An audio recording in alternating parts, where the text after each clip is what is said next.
Bonjour à tous, aujourd'hui nous allons aborder le sujet du handicap. Vaste sujet car il ne concerne pas que les personnes en fauteuil. Il existe 5 types de handicap: moteur, sensoriel, psychique, mental et les maladies invalidantes. Il existe plusieurs types de handicap moteur.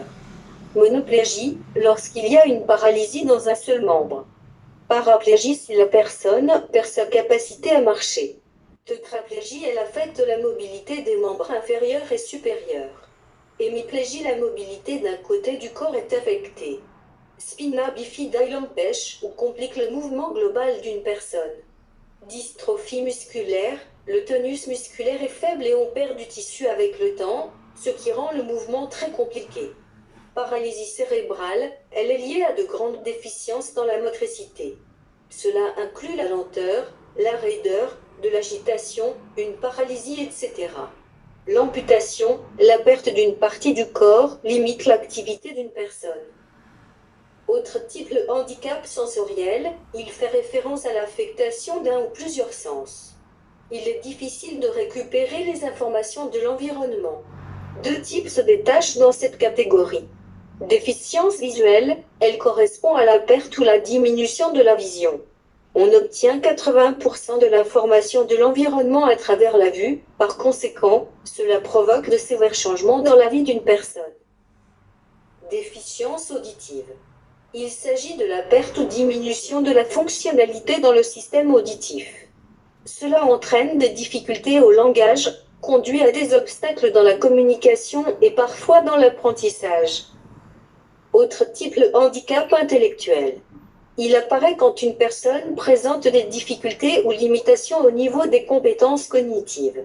Le traitement des informations, la perception, la mémoire, l'attention, la résolution des problèmes, etc.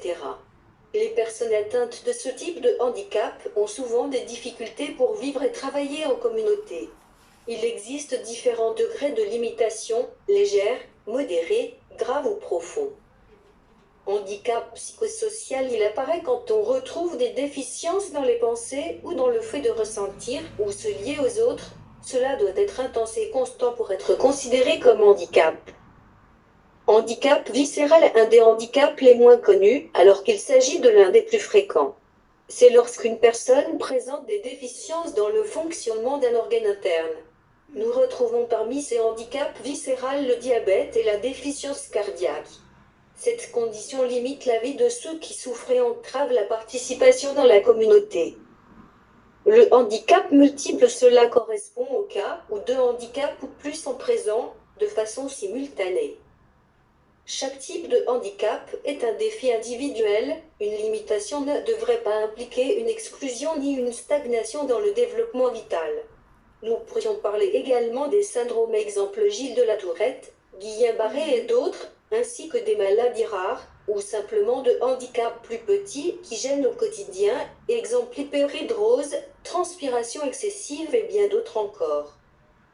C'est fini pour aujourd'hui, merci de me suivre, la prochaine fois nous aborderons le sujet la sexualité des personnes handicapées, au revoir et à bientôt.